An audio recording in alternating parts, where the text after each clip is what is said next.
Welcome, welcome. This is the topic on consent, often referred to as the 11th principle given its importance. We'll discuss how camps educate about and encourage consent-seeking, consent-honoring behaviors in their activities and among their campers and guests. So I am a mental health and addiction professional specializing in process addiction, sex, porn, video games, gambling, etc., and trauma. I also am a student for my PhD at the International Institute for Clinical Sexology, a volunteer for multiple nonprofits and with Burning Man campfire talks and camp symposium, attended my first Burning Man in 2022, and founded Camp Orange Heart, promoting education on intimacy, relationships, and recovery by spreading love and acceptance. So before we begin here are some of our guidelines and rules. So please mute your mic if not a panelist. If you have a comment or a question, please type it into the chat. Be respectful in your participation, be present. We are all here to learn together. Let's be gracious with our attention and speak from our own experience. And our chat moderator will bring into your questions during the Q&A periods of the talk. And we will post that in the chat now. So if you want to refer to that, that is there. If you would like to remain anonymous, this is a recorded Zoom session, then please feel free to switch your Zoom screen name to stay anonymous or keep your camera off during this breakout session. So we're going to watch a brief video to kick things off. So if we could cue up the video. Consent for kids. This is you. Okay, it doesn't look exactly like you, but let's say it's you. This is your body, and you get to decide what you do with your body. No one else is entitled to tell you what to do with your body. Not your friends, not strangers, not adults you know. No one is entitled to decide what you do with your body, except you. That's called bodily autonomy, by the way. And that's what consent is all about. Everyone is different. Some people love to hug, and some people hate hugs. And each person gets to decide what they're comfortable with. Can a hug-loving person just start hugging someone at random? Nope. They need consent. How do people know if they have consent? They ask. Would you like a hug? Yes, I would. Can I hold your hand? I'd rather not. Okay. If a person doesn't say yes... Can I hug you? Then they haven't given their consent. It's really pretty simple. Ask for consent, listen to the answer. By the way, if a person bribes someone or threatens someone to say yes, that's not consent. Sometimes adults will try to tell a kid what to do with their body. Go kiss Aunt Doris goodbye. But the kid still gets to decide. No thanks, that makes me uncomfortable. I'll just wave goodbye. Some things kids can't consent to. They can't enter into legal contracts. They can't vote. And they can't consent to sexual stuff, 'cause they're kids. So if an adult does something that kids can't consent to, that's not okay. The adult is wrong, and it's not the kid's fault. And that's when it's most important to tell a trusted adult, like a teacher. Why? Because it's your body, and no one else is entitled to tell you what to do with it. Practice consent. Wow, thoughts about that? Wasn't that pretty cool? Sums it up, especially from kind of a basic level. And we have some wonderful panelists today to get our discussion started. We're going to kickstart it with Priestess. She is an internationally recognized relationship coach, communications coach, and sex counselor. ASEC for the West Coast section leader from 2006 to 9, 2008 ASEC conference exhibit chair in 2008, and with a private practice specializing in sexuality, relationship, and emotional healing in the San Francisco Bay Area and nationwide.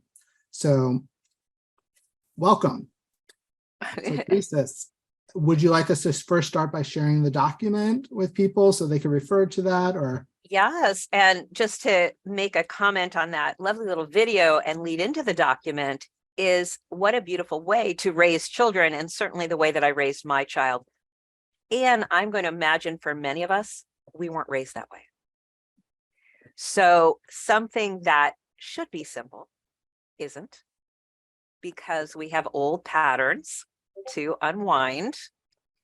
And as adults learning consent instead of children, it can often focus too much on sexuality. I mean, consent should include sexuality, but we're going to refer to something even more broad that that I say takes the war of the sexes over sex into something that is consent on all levels. So yeah, let's share that document. So we have it posted in the chat for your reference as well. And then let's see here. You want us to put it on the screen as well for you, Priestess? You know, I can, you know, people are at consent, whether or not they want to look at it or just listen, or we can put it on the screen. I'm open. I consent to it being on the screen and I have no preference. So when we're looking at consent on all levels, which I want to invite us into as a new paradigm, is that it's not just sexual, and it's not just, you know, mostly cishet men perpetrating against mostly cishet women when around touch. When we can start to look at consent is also around the time we spend together, the money that we share or don't, how we pay for things, emotional labor. Are you available to listen to something that's stirring for me? Are you available to listen to something that's stirring for me about you? And it can change when we say that. How about, do you consent to my energy, or my big energy today, or my happy energy today, or my depressed energy today? What about sharing creativity or conversation at all? Do you consent to having a conversation of any kind, or hearing my thoughts or my feelings? Do you consent to helping me set up my tent or unpack my car or something else? And then there's also the body. And we're shifting paradigms from one of entitlement. So how many, I'm looking at the document now, but I want to come back and look at you for a minute. How many people feel like you were raised in an entitlement paradigm? So adult caregivers or authority figures were actually treated you like they were entitled to your time, your affection, your agreement, sometimes your labor, your money. Anybody raised in that paradigm where, you know, adults around you had this entitlement towards you? Yeah. And anyone ever been in a relationship where you felt that someone was treating you in an entitled manner, like they were once again entitled to your agreement, entitled to your time, entitled, you know, it could be to your body, but not just to your body? Yeah. And anyone willing to do the shadow work to own that you've also been the entitler? You've been the one that's like, well, if you love me, if you love me, you would listen. You would hear, you know, you would hear how upset I am with you. Yeah, that's all the old paradigm. If you're my friend, if we're in the same camp, if you're my lover, if you're my partner, I'm entitled to something, assumptively, old paradigm. And now we're shifting to a new paradigm. The, you know, good news, I think of it as the good news, is that there's no more entitlement. Some people might think of that as the bad news, but I think of that as the good news. I also think of the good news as, imagine a blank slate, like Burning Man is itself. It's, you know, the desert is a blank slate, and we come into it and we build a city. We build our camps, we build ourselves. And we don't have to come from an assumption of anything else. We can create all of this newly. Well, we want to look at our relatedness that way. It's a blank slate. But anything's possible with negotiations. And I'm also a professor at the International Institute of Clinical Sexology with an expertise in BDSM and the therapeutic use of BDSM. And one of my favorite things about BDSM is this idea that you can actually negotiate. You can talk about things, negotiate, and make agreements for even experiments. So when we're heading towards Burning Man, it can be an experiment with a partner or with someone we just meet.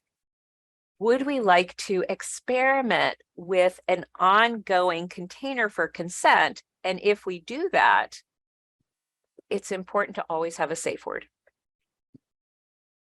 so that we can say, hey, this isn't working. So just because I agreed at the beginning of the week that we would have sex all the time doesn't mean that I can't safe word it.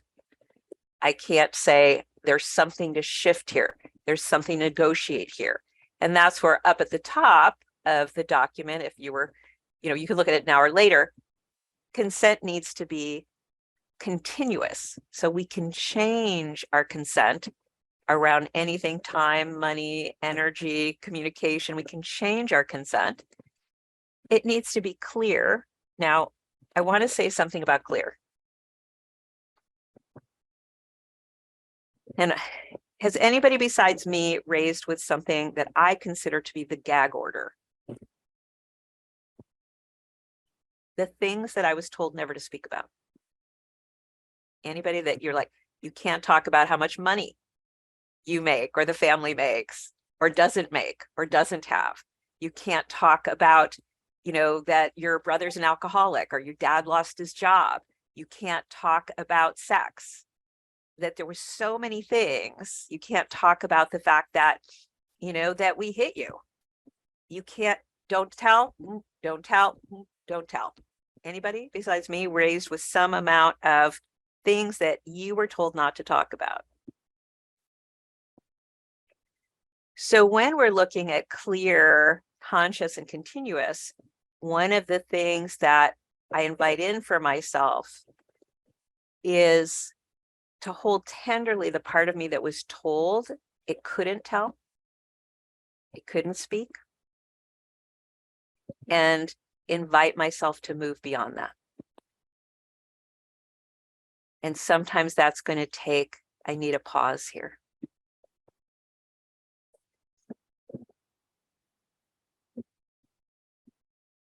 And so to have consent be clear, conscious, and continuous usually will benefit by slowing down, by taking a pause. Instead of, can I hug you? I'd like to hug you, but I just want to invite you to check in. Would you like a hug? Would you like a hug? And one of the things I say, if I want the truth from people, I need to get my energy out of the answer. So that's the difference between, I'd really like to hug you. Would you like a hug? Or I'm noticing that oh yeah, I'd like to hug you. Cool. And I'm just going to invite you to check in if, when you look inside, if you would like a hug. And then I take a nice long deep breath and I imagine I'm looking at the beach because I want to make sure that my energy is out of the answer. Otherwise, people could move towards placation or fawning and later feel like they didn't give their full yes, or that they were coerced in some way, or that they colluded in the breaking of their own boundaries. So one of the practices, I'm super excited about something that just happened and I want to talk to you about it. And yeah, I just really want to check in if you have space for that.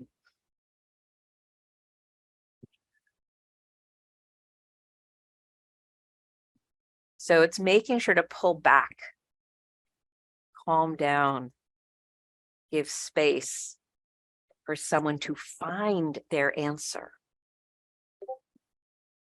And me personally, I need that. The reason that I'm training myself to give that to you is because I need that. With my gag order of not being able to speak about things, it takes a while to, you asked me, would I like this? Would I like a hug? Would I like to be pleasured? Would I like, to go for a walk? And my people pleaser is strong.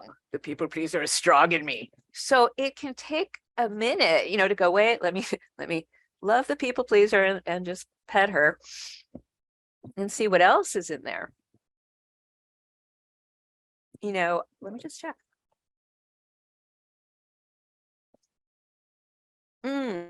Yeah, I actually, I like the idea of a walk, but going in the middle of the day actually doesn't work for me.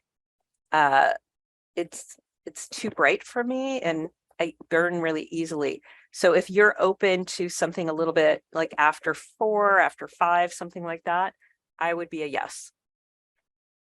But I need time to find it, especially if it's a yes and or a yes but.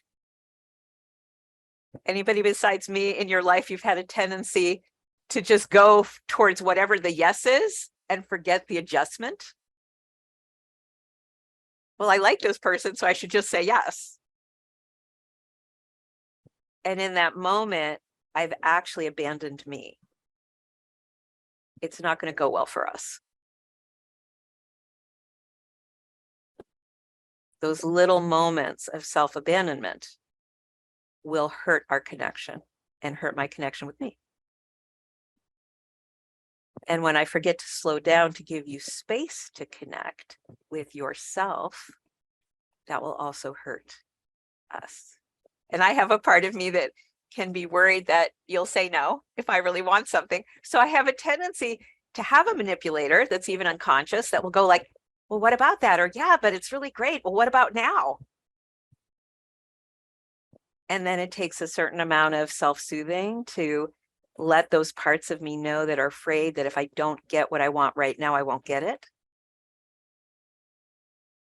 To let those parts of me know that I will receive over time, maybe not right now, maybe not with this person, that I will receive over time. And that if I just go for what I want right now, and that could be just time with you, that could be chit-chatting with you, we're not even talking about having my hand up your woohoo. It's that just if I push for something, I'm creating that break in your relatedness with yourself and your relatedness with me. That will blow up later. And Priestess, I did put in the resources for you that you wanted us to include. So we did put the Wheel of Consent on there. So feel free to check that one out to that link. And then we did put the other video for consent with kink and BDSM as well. That was on there. So things that you mentioned throughout the thing. So people could watch, I think the one video is a little bit long, 14 minutes or so for that, the kink and BDSM. The Wheel of Consent is a little bit shorter, but not much. So you could watch those in your own spare time. we have other panelists to try to capture, but for Priestess, any questions? She has another engagement here in about a couple minutes that she's going to have to run to, but any questions now? Anything that comes up? If not, we'll hold the questions till the end for everyone else then. Thank you so much, Priestess. This is amazing. And if you want to stick around for the next video, you might like it as well. And if you want Fox to cue that up and we could segue into that, and that will be a nice little, segue. Yeah, I just want to thank everybody for honoring me with your time and attention. Mwah. Thank you. If you're still struggling with consent, just imagine instead of initiating sex, you're making them a cup of tea. You say, "Hey, would you like a cup of tea?" And they go, "Oh my God, I would love a cup of tea, thank you." Then you know they want a cup of tea. If you say, hey, would you like a cup of tea? And they're like, I'm not really sure.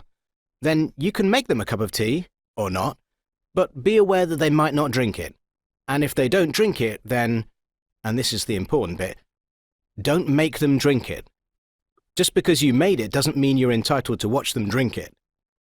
And if they say, no thank you, then don't make them tea. At all. Just don't make them tea. Don't make them drink tea, don't get annoyed at them for not wanting tea. They just don't want tea, okay? They might say, yes please, that's kind of you. And then when the tea arrives, they actually don't want the tea at all. Sure, that's kind of annoying as you've gone to all the effort of making the tea, but they remain under no obligation to drink the tea. They did want tea, now they don't. Some people change their mind in the time it takes to boil the kettle, brew the tea, and add the milk. And it's okay for people to change their mind, and you are still not entitled to watch them drink it. And if they are unconscious, don't make them tea. Unconscious people don't want tea, and they can't answer the question, do you want tea? Because they're unconscious. Okay, maybe they were conscious when you asked them if they wanted tea, and they said yes, but in the time it took you to boil the kettle or brew the tea and add the milk, they are now unconscious. You should just put the tea down, make sure the unconscious person is safe, and this is the important part again, don't make them drink the tea. They said yes then, sure, but unconscious people don't want tea. If someone said yes to tea, started drinking it, and then passed out before they'd finished it, don't keep on pouring it down their throat. Take the tea away. Make sure they are safe, because unconscious people don't want tea. Trust me on this. If someone said yes to tea around your house last Saturday, that doesn't mean they want you to make them tea all the time. They don't want you to come around to their place unexpectedly and make them tea and force them to drink it, going, but you wanted tea last week, or to wake up to find you pouring tea down their throat going, but you wanted tea last night? If you can understand how completely ludicrous it is to force people to have tea when they don't want tea, and you are able to understand when people don't want tea, then how hard is it to understand when it comes to sex? Whether it's tea or sex, consent is everything.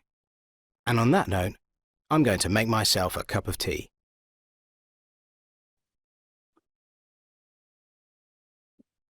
Thank you so much for taking the time watching that. We have another wonderful panelist today. Laszlo has been on the playa every year since 2000. He is the president and chairman of the board of Consensuality Incorporated, a California 501c3 nonprofit that operates, and then there's only love. And the acronym, what is it, ATOL? ATOL. My pronunciation is always awful, so I like to ask always before I make up something. The theme camp that since 2003 has gifted the Orgy Dome and consent education to the citizens of Black Rock City. After ending his involvement in Mutator, okay. Laszlo's joined Atoll in 2006 and has contributed to several additional large and small scale art, music, social, and educational projects on and off the playa. Laszlo, the floor is yours. Thank you. Well, thank you. Hi, everybody. Like you said, I'm Laszlo. I'm the current theme camp organizer and camp lead for And Then There's Only Love. Most of you people know us as Orgy Dome. Orgy Dome is not, despite what some people would have you think, a wide open, do whatever you want type of space. We consider the Orgy Dome as bait. And what we do is we teach consent culture on the playa. I do want to take a quick moment just to point out an error that I think you may have overlooked in that prior video you just watched about tea, which is if you ask somebody if they want a cup of tea and they say, nah, don't make them a cup of tea and hope they take it later. Don't make yourself a cup of tea. If we're relating this all to sex, if somebody says, nah, then don't make the tea. At Orgy Dome, we have a very simple way of talking about this, which is anything other than a fuck yes is a no. I'm going to get into a little bit more specifics about that. But we take, we take our consent stuff very seriously. When you come to the Orgy Dome, nobody gets in without going through a complete orientation. They vary in length from 15 to 25 minutes or so. We all have the same bullet points that we cover, but we all cover them slightly differently. Some of us are a bit more clinical. Some of us, like myself, are a bit more humorous, but we want to really hit the main points. our entire concept is informed, enthusiastic consent.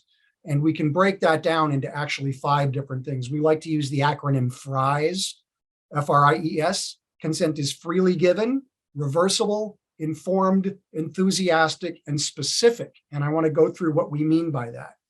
Freely given is very important. Freely given means no one is being coerced. One of the things that we do when people first come to our space is we take a look at them and we want to see if somebody looks uncomfortable. A lot of times a partner will convince their partner, hey, I really want to go to the Orgy Dome and check it out. And the partner's like, well, I love you and I guess I'll go just because you want to go. And we can kind of tell when that's happening. So we will tell people, hey, listen, why don't you guys go back outside and talk about this a little bit more? And if you really both want to be here, great. But if somebody's feeling pressured, we don't want you to be there. And this is a very important issue in camps when we're talking about consent, especially when you're talking about consent with people that are new campers. When someone in camp leadership is involving themselves in a potential relationship or a potential interaction with a new member of camp, there is a power dynamic in play. And we really want people to be conscious of the fact that that new camper may be thinking, well, if I don't play with this person, am I not going to get invited back to camp? Am I going to have to do a shift that I don't otherwise want to do? So we're very, very careful at Orgy Dome about how we interact with our campers. We make it very clear that our camp leadership, we don't hit on people. They're welcome to hit on us, but we don't hit on them. So freely given is very important. Reversible. Consent can be revoked at any time for any reason or no reason at all. Priestess was talking about safe words. I heard something this week that I absolutely loved. My old favorite safe word was orange, because nobody ever says orange in the concept of a sexual encounter. My current favorite face word is meatloaf. Why meatloaf? Because you had a song that says, I'll do anything for love, but I won't do that. That cracked me up. I'm going to be using that for the rest of my life. Informed. It's very important that you are open with your partners. What are you expecting? Do you have any sexually transmitted diseases, right? It's very important that you disclose those kinds of things. It's also very, very important that you let them know all aspects of the type of encounter you're planning on, and then you don't try to renegotiate them while the encounter has already started, okay? A lot of people feel pressured that way. You're into a situation with your partner, you're having a good time, and you go, hey, I know you said you only wanted to do X. It'd really be fun to do Y. Is that okay to do Y now? And now your partner is feeling pressured because they're thinking, well, if I say no, then is X going to stop because I'm enjoying X, right? So that's not okay. We really want you to be completely informed about what's going in specifically to begin with. And that obviously bleeds into specific. And then enthusiastic. Like I said, anything other than a fuck yes is a no. So would you like to play? That's not okay. Yeah, if you really want to, that's not okay. That's not a yes. Fuck yeah, or yes, please, or I'd love that is a yes. In our little situation, anything other than that is a no. I know Larry might have some questions for me, so let's dig in. So first one would be, how do we know if someone changed their mind? So during that process. It's very important that you check in with your partner periodically. If you're in a long-term relationship with a partner, like if I'm playing with my wife, I've learned what her body language is. I know what she's thinking. But even in a situation like that, when you're in our space at Orgy Dome at Burning Man, we want you to visually check in with your partners, right? We also want you to ask them verbally, what's going on? Are you cool with this? Are you enjoying this kind of stuff? Yeah, be an enthusiasm detective. I love that. Whoever posted that in the Slack, that's great. So, we do encounter things. We run into people that sort of mislead their way into the space. They may be campmates, and one of the people has said, yeah, I'll go in there with you. And then as soon as we get in there, I'm going to leave because I really don't want to be there. We're really good at finding that kind of stuff. We don't allow that. The other thing that we're very careful about is, and everybody knows that certain substances get consumed at Burning Man. There's a long line to get in an Orgy Dome. So we have one set of people that check IDs and sobriety at the street. We have another group of people that check IDs and sobriety when they get to the front door of our structure before their consent speeches. And then we have a last line of defense of people before they actually get into the orgy dome structure by itself. We'll check, because some people will be completely fine at the street, and by the time they've gotten through the line and they've waited in Aphrodite's garden and their number has gotten called, now they're too inebriated to give consent. So we will gently ask them, look, we don't think you're okay right now. Please come back later. One other quick point about Orgy Dome: we do not allow cameras or cell phones. We represent to everybody, and we make this very clear in all of our consent speeches. If we see a camera or a cell phone come out, once you get past greeters, we will take it away from you and we'll smash it with a hammer, because everybody in there has their right to privacy. They don't want to show up to work on Monday and have their boss say, hey, I saw you on Facebook in the Orgy Dome. Okay. So we take that stuff very seriously. And that is part of enthusiasm, and that is part of consent for us. And I think we have a question in the chat from Blood Bucket. What are your sobriety rules or guidelines specific for the dome? Well, we don't allow using substances or alcohol in the dome. The only thing we allow people to take in are water and in sealed containers, because we don't want to get things splashing around in there other than the obvious, no puns intended. We don't allow substances to be used. We want people to be able to freely give consent. And so our preference is that people are completely sober when they arrive. Now, we know that some people will want to have a martini before they come by. Some people may want to chew on a gummy before they come by. But if you're showing sort of inebriation, if you're having trouble with balance, if you're having trouble with your words, we're gonna bounce that. And one other thing, we know that sort of the consensual non-consent thing is big in the community, where people are saying no, no, no, but they mean yes, yes, yes. We don't want that to be the case in our space, because we tell all of our guests that if you look around and see somebody else that's doing something and they look like they're uncomfortable, we want you to come and let us know, because we want to make that safe for them as well. So we don't allow consensual non-consent scenes in our space. Yeah, and we have another question in the chat: is whose fault is it if someone changes their mind but plays along? Well, it's no one's fault. We try not to ascribe blame here. Okay. If someone changes their mind and doesn't communicate it, initially that would be on the person who hasn't communicated clearly. But remember, we've asked people to be checking in periodically. We want people to talk to their partners throughout the entire experience. And if you say, are you still okay with this? And the person says, yeah, I'm fine. You can't really blame the person that's playing for not knowing that. I mean, you don't become clairvoyant by coming to the Orgy Dome. One of my old high school chemistry professors had this great line: what am I, clairvoyant? And I remember him saying that, show your work. It's the same kind of thing at Orgy Dome. We want people to verbally check in and make sure that their partners remain okay with everything throughout the contact. Yeah. And that led right into my next question. What can we do to ensure we continue to have consent during our time together? And I think you said verbal, right? Yep. Physical check-in. So both lines, not just saying if you don't say something, but if they're resisting in a certain way or something, right, would be a nonverbal cue of Sure. I'm not ready to do this, or turning away, or any sort of nonverbal cue. If you get something that makes you think, hey, maybe this person is okay with this, take a moment to stop what you're doing and ask.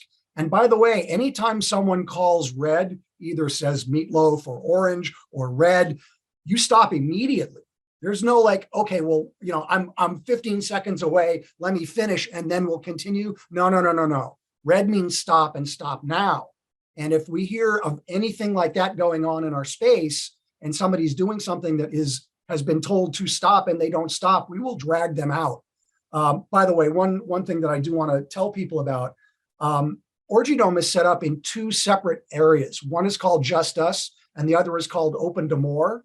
Just Us is a space in the dome where you can go in, and if you've brought a partner or a small morsome and you just want to play with those people and you don't want to be approached by others, that's where you go and you will play. And the rule is nobody will come up and ask to join your scene.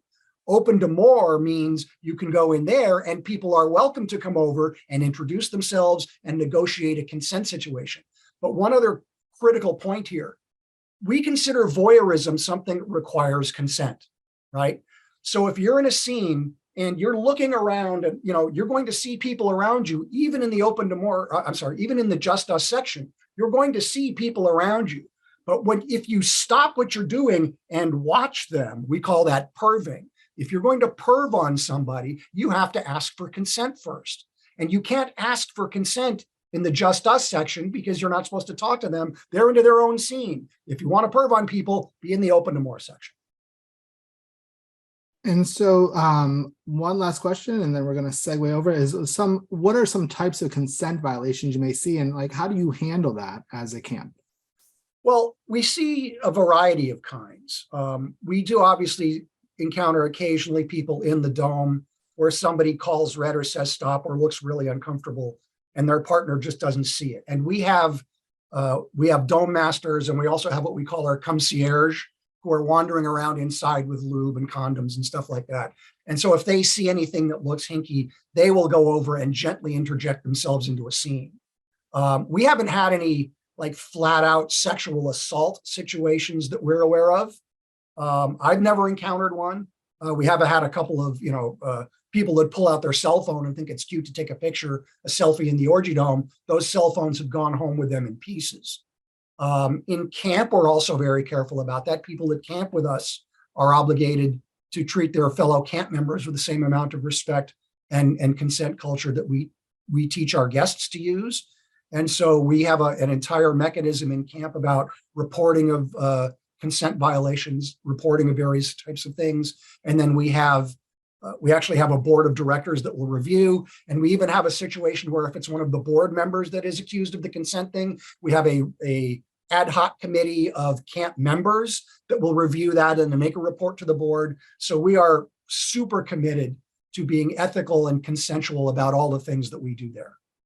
I love it. That's so needed. And that's why this is such an important topic. And we have about 17, 18, 19, 20 people here at different times who's coming in and out. And I wish more people would join, right? Because I know it's not a sexy, like, oh, can't wait to learn about this, but it's really necessary, I think, on the playa. And that's why I really applaud all the panelists for coming and joining and helping, and every attendee that's coming here today to, listen to this panelist discussion. So our last wonderful panelist, and last but not least, Birdie, a mental health professional. She's a supervisor with Zendo. Previously, she volunteered with Crisis Intervention Team. So welcome, Birdie, and take it away.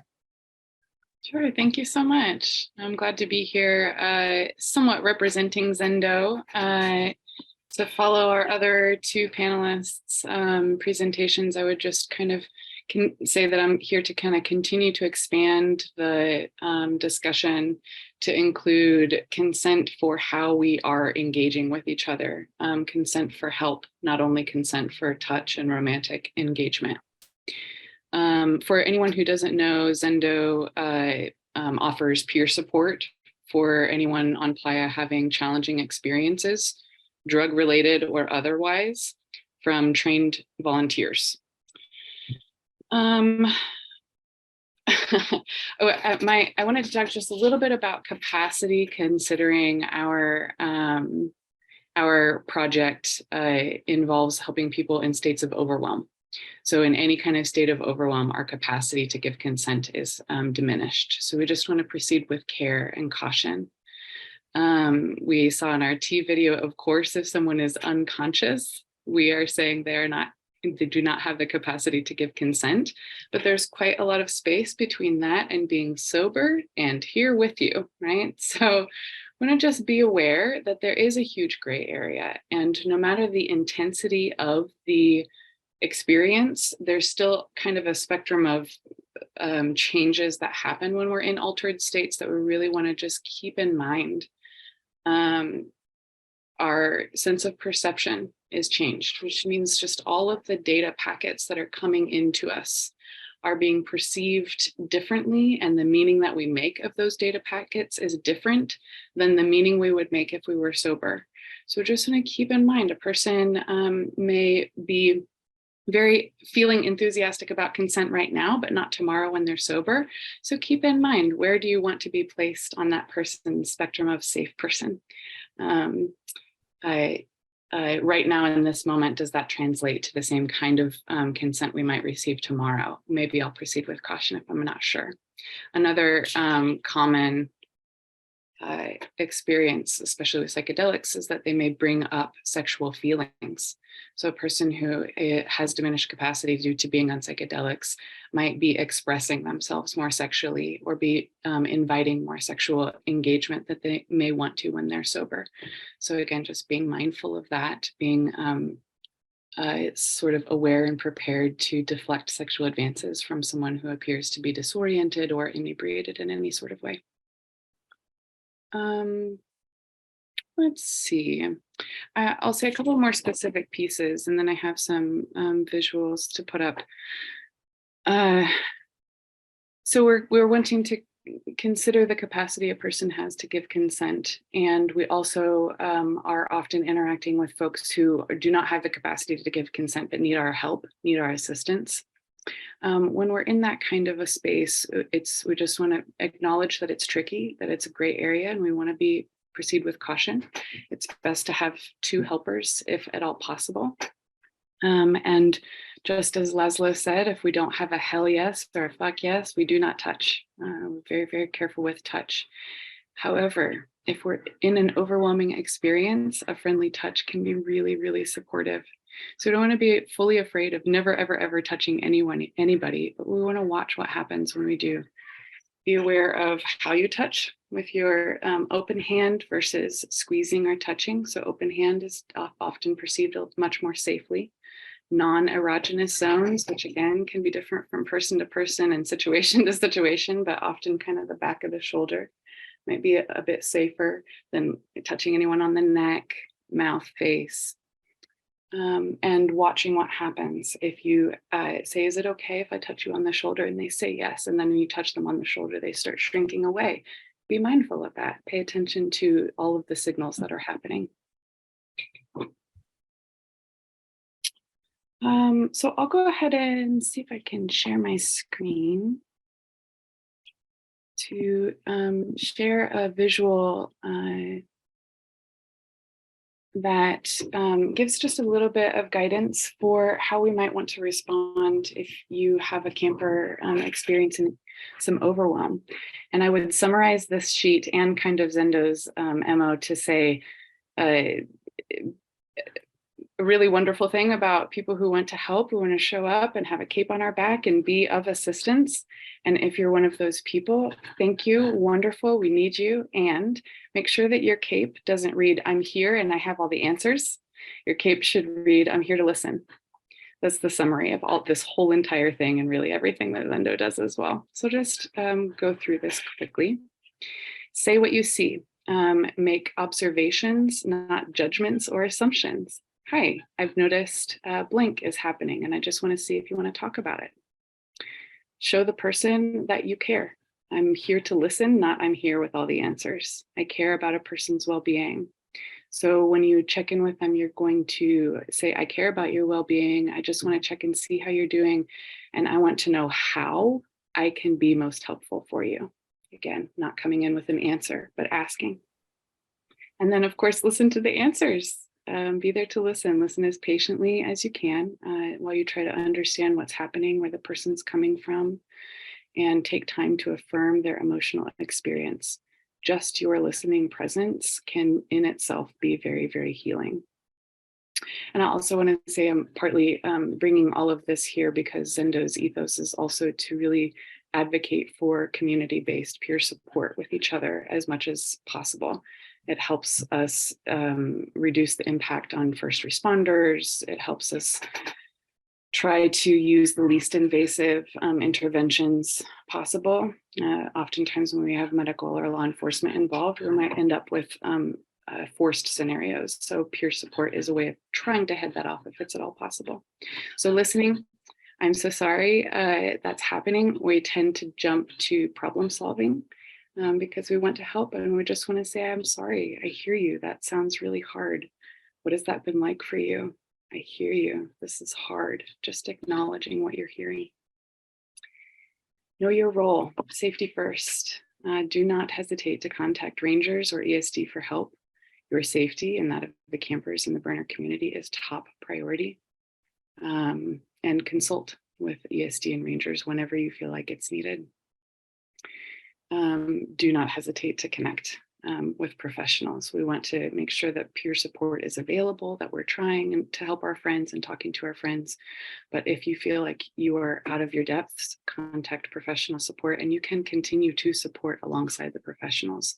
Oftentimes at Zendo, the participants come in with their friend groups, and their friends are more trusted than anyone who's going to come along from our team. And so just being in a safer space, but having their friends around them can be of support. So you don't have to give up your role of support, even when you call in other responders. So connect them to resources. Campers in distress may need help connecting with a resource. Excuse me, ESD, Rangers, Zendo, CIT, there's a sexual assault team on Playa as well. There are a lot of resources available for support. I'll just also read you our little one sheet about Zendo. The pieces I described up here, I've already said. I'll give a little disclaimer to say, please keep in mind that Zendo Project provides services to people who are medically and psychologically stable. Make sure that you are connecting with medical if that's needed. Zendo services are provided 24/7 during Burning Man, typically Monday to Monday, and we are generally located at the 3 o'clock and 9 o'clock keyholes near the Rangers and medical. We're including as well in this visual the 4 principles of psychedelic peer support. I'm not going to read the whole write-up here, but I'll just describe the basics. So again, just trying to give the basics of what Zendo is offering at our locations so that whatever elements of these you can replicate in your camps, you can offer to your own community. So creating a safe space, trying to get people to comfortable environments, if at all possible. I know it's a noisy place, but if at all, creating a little bit of separation for people who are in states of overwhelm would go a long way. Excuse me. Sitting, not guiding, meaning you're not in charge of their show. You're just showing up to be with them and help them through their show. Difficult is not necessarily bad. You don't have to get somebody away from their difficult experience. Just show up to be with them while they're going through it. Excuse me. And then talk through, not down. Again, just not trying to distract people from their experiences. Just, oh, is it like this or like that? It sounds like that's really hard. This sounds like an element that is really reassuring to you. Do I understand that right? Listening and talking through what you're hearing their experiences. Again, the whole perspective is kind of around showing up with a cape that says, I'm here to listen, not a cape that says, I've got it all figured out, get out of my way. I'll say, lastly, check your own capacity for offering help.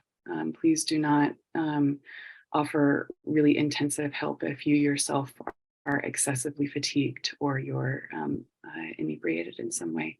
Ask for support from others. I think that is it. And Bertie, we have a question in the chat for who can do peer support? Anybody.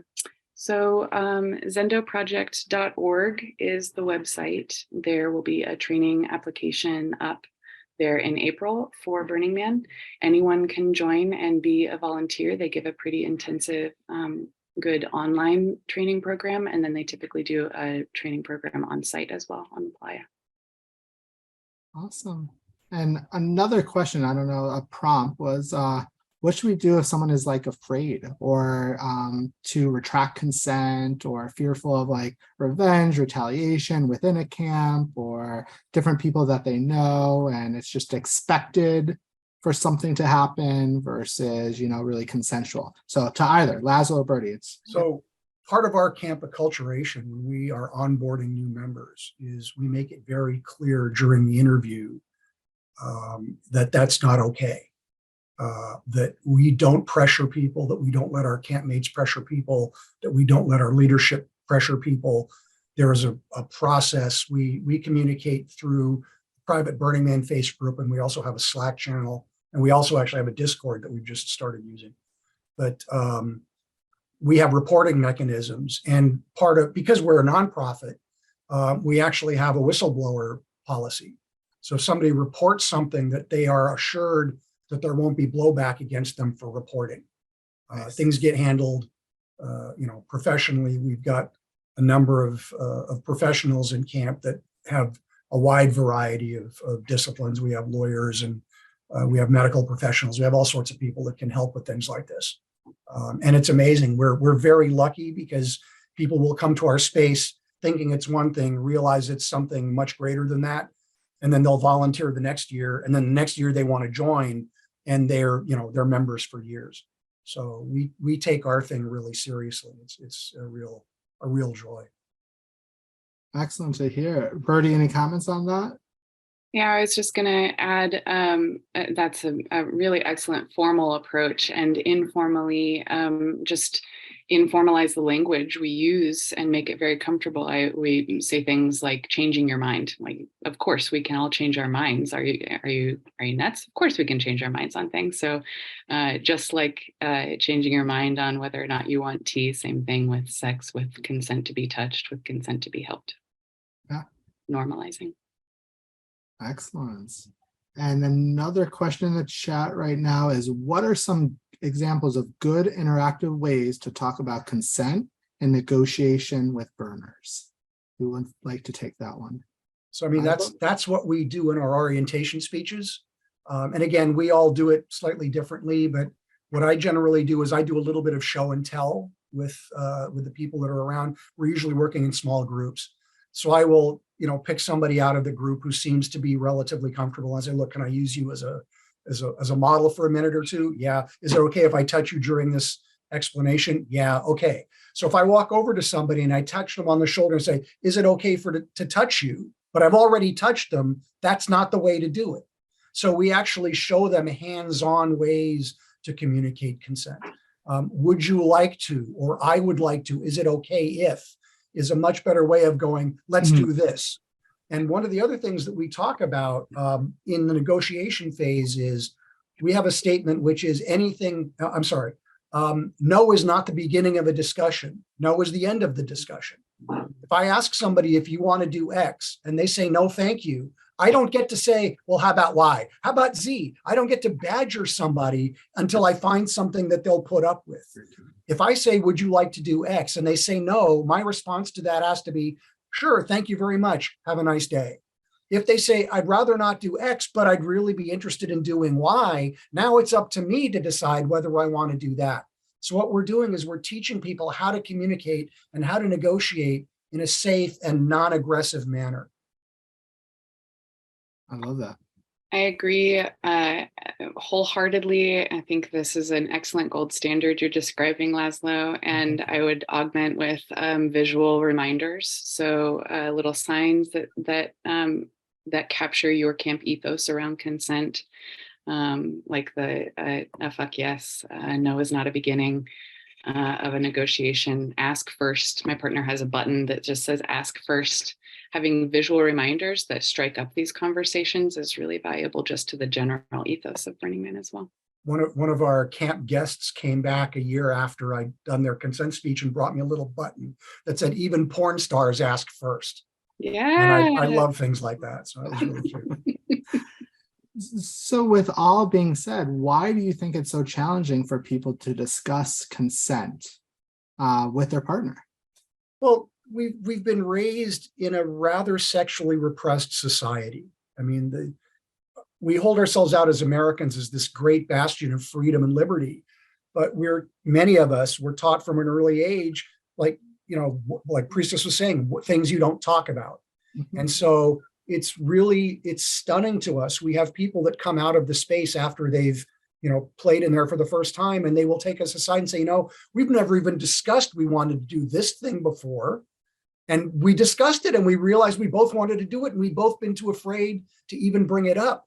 So teaching people, especially people that are in a relationship, that communication skills are really important, and you have to be able to trust your partner enough to be able to tell them what you are thinking about and really get their feelings back from them on whether they're okay with that. But it all comes back to repression, and we want to get people over that stuff. No, I love it, because what just reminded me is my work with couples and individuals is the arousal template starts in where? Your brain. Mhm. The thoughts and how you verbalize that with somebody else could be so powerful throughout that process. But people forget and think sex is just physical, right? So, but once we start using our brain and engage our brain in that communication with somebody else, and that anticipation when someone is consenting, right? That fuck yes, right? Before it's even done, that arousal template starts to spike, right? That adrenaline, the hormone that you're spiking is adrenaline for anticipation. And that is the power of that communication. So when you're describing consent, when you're getting and obtaining it from someone else, people think, that's why I say people think it's so one-sided. Like, why do you have to do it? Don't we just have sex? No, it is sexy. It is powerful, because that is the start, right, of that connection. And but how many couples go in, and I see a lot of couples, we don't talk. We just like, this is just it. I'm like, you don't talk? And then it takes longer, right? That, working up, that foreplay, that stuff, it takes a lot longer to get where you need to versus starting that conversation before you came home on text. All these different tools you could use because your brain is engaged, that anticipation, that adrenaline's going. And now you're like, oh, okay, yes. To paraphrase that great sex educator, Dr. Frankenfurter, it's great to shiver with anticipation. So when you said that, that's what I thought of. I was just like, so I wanted to plug that in. But Birdie, comments on that one too? No. So why like people are just shying away and just like forget about that conversation, and I think Epiphany too put is just some people just not picking up on the cues for different people and just being nonverbal, but that's why verbalizing is so crucial. All right. So what about like on the playa? Where do we go or report consent violations? Well, Is there a if you're specific our place, you place? report them to us, but you can So- report to rangers. So And rangers. You can obviously report to rangers. I believe you can report to Zendo. And obviously, if it's a serious consent violation, you report to law enforcement. Yeah, law enforcement, rangers, if you need to go to medical for something, so then they could help you probably make that report as well. Sure. Anybody else? Any other resources we know of? Those were the three that I had on my list.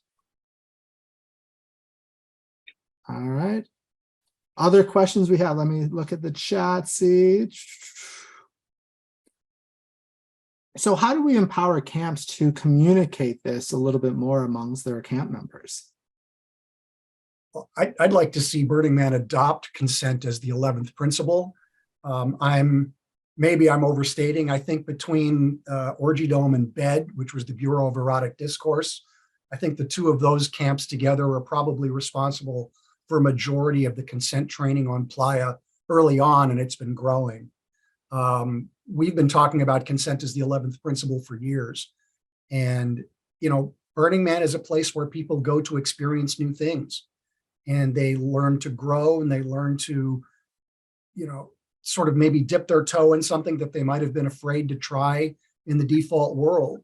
And unless we can make it safe for them, if they have a bad experience, they're never going to try something like that again. And we want to make sure that they like this. I mean, look, my personal experience, I was dragged into alternative sex practices and non-monogamy, whatever you want to call it, kicking and screaming in the early 80s by a partner who was full into that, and I was not. And she was not exactly the most gentle human in dragging me into these things. And I'm very fortunate that we talked about those things a lot and I became more comfortable with them. But I mean, today it's very important that we're very careful about how we nurture people, especially in the sex space, but even more so just in general. We want to make sure that people are comfortable. We don't want to, the word trigger is out there a lot. We don't want to trigger people with uncomfortable things. It's a terrible fact of life that a large percentage of our female-bodied population have been abused at one point or another, or harassed at one point or another. And we have to be aware of that and approach them from a perspective of care and being gentle. And what Orgy Dome tries to do is to make everybody feel safe. And this, by the way, just doesn't apply to females. There have been many male-bodied individuals who have come to us and said, I was abused as a child, and I've been very sexually oppressed for years. And, you know, they come to their first event at Orgy Dome and they come back 3, 4, 5 times that week. And we just love that stuff. We really like to help people open up about these things. Yeah, you touched on another thing. In January, I presented to a bunch of licensed providers and therapists and counselors, marriage and family in Colorado Springs, Colorado. It was a room for 130 different providers there. And we did this interactivity, and just to talk and name body parts. Like, these are your physical body parts. So I put some diagrams up and I said, use these body parts amongst 3 or 4 people in just little triads or 4 groups of 4 in the room. Walking around for so many people, it was so challenging just to actually use the medical terms for body parts in front of other people. And so the powerful exercise, when I was like, so how did it feel? So uncomfortable. And one was like, I noticed myself, like, why are we doing this activity that I don't know, what am I supposed to learn from this activity, and going off on this tangent versus actually doing the activity. And how we're so trained from a young age to divert our attention from topics regarding sex, even therapists that will say, no, you have to go talk to a sex therapist, or, oh, your anxiety, depression, great, I could work with that, but if it's sex, like, I have to refer you. And it's like, why do we have this like shyness or this barrier to opening up? And sometimes it's the training and knowledge and skills, but besides for that, just our own uncomfortability. And it is either how we were raised in our family system, or social, environmental, familial, church, religion. Like, there's all those different cultural factors that we can't, you know, put aside. And those are so relevant to our discussion today regarding consent, because that plays into when people just shut down and assume, right? And they don't verbalize and articulate what they want or ask for, or say no and affirmatively say no to those kind of things. So, but yeah, you touched on another thing. I was just thinking like, wow, that exercise was so powerful, and how many people just couldn't use a term out loud. And it was just so uncomfortable. Other questions, let's see. In the chat, I think we're caught up with questions. Any questions? I'll continue on. We have like, I would say less than 10 minutes or so. Any questions from anybody else that would like to ask? Put them in the chat. All right. We're so good. We answered every I know, question everybody could have asked. It's amazing. And I would say the resource post that's in here, check that link out. It is a Burning Man website link about consent, sexual misconduct, and Zendo. And it talks about the 11th principle that we touched on, the Bureau of Erotic Disclosure, BED. You'll see just information on that website to comb through as something to do after this discussion as well. So go ahead. Hey, we got a question. Oh, there we go. So what do you tell your camp about a situation that happened? What do you do to tell your camp? So how do, if you're telling your camp about a situation, how do you approach it? What do you do? Well, we have, like I said, we have a process that we use, and it depends on the person that's reporting. We consider reports of consent violations private unless the person that is reporting it tells us they don't want it to be. This is part of respecting people's privacy, and it's also a consent issue, right? If somebody comes to us and says, look, somebody did something to me and I felt uncomfortable about it, we will ask them, well, what do you want to have happen here?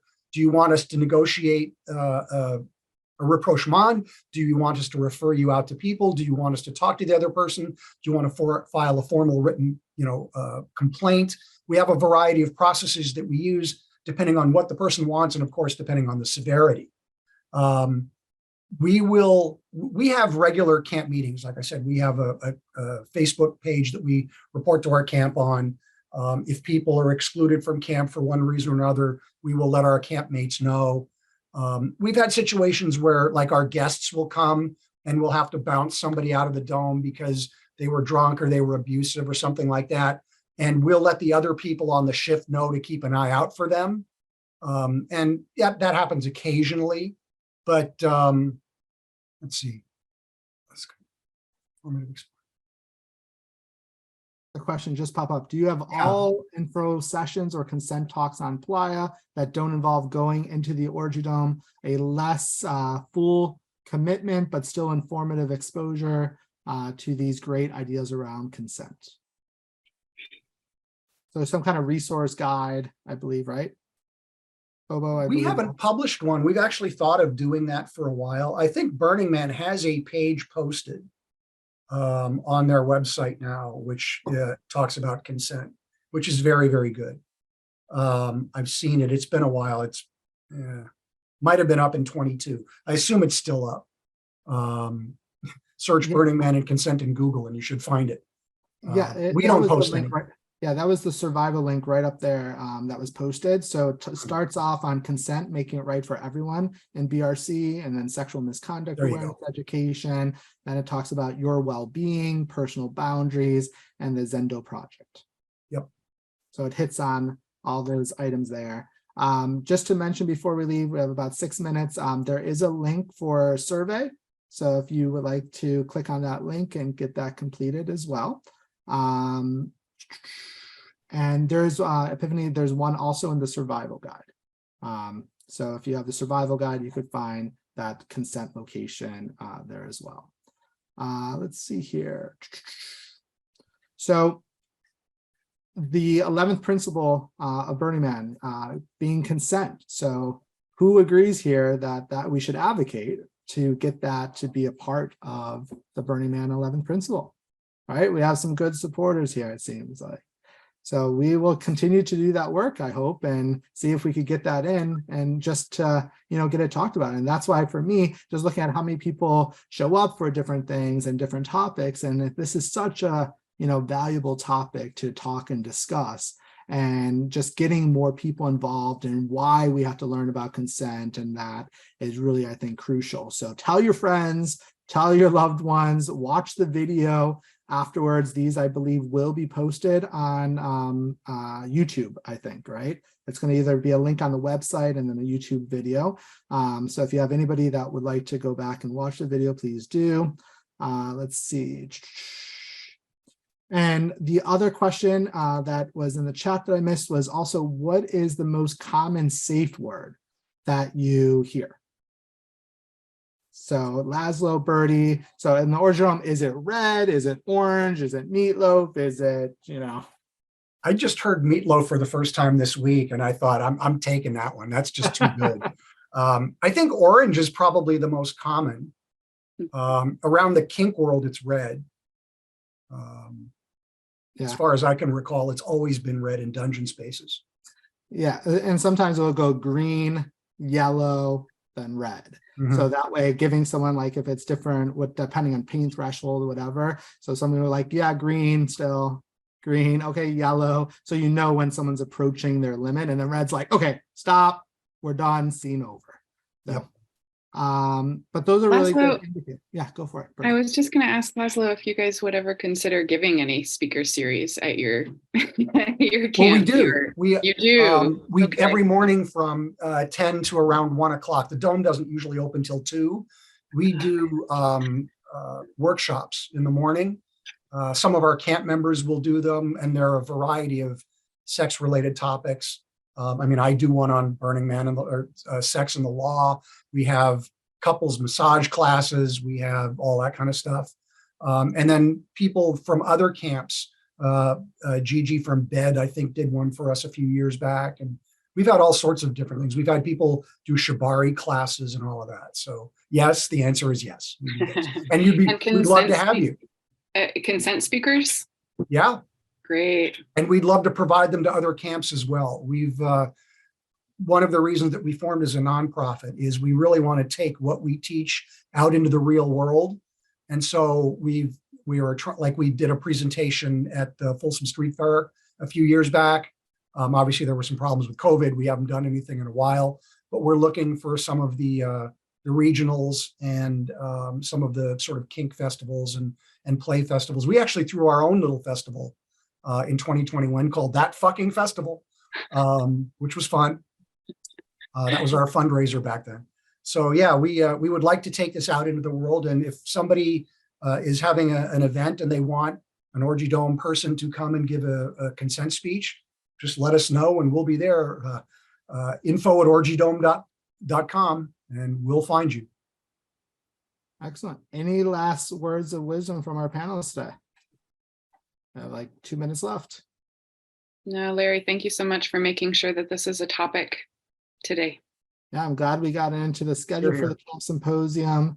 And I just want to thank you, Fox, our tech moderator today, Luis, our chat moderator. This is helping to make this all happen, along with our wonderful panelists, Laszlo, Birdie, Priestess, and all of our attendees today. I appreciate you showing up and being here. And the survey, Luis will post again in the chat. So if you would, just click on that and give us some feedback. So thank you. Hope to Thanks, see you everybody. on Playa in 2023 later this year. Thank you, everybody. See you all in the dust. Yeah, thanks for coming.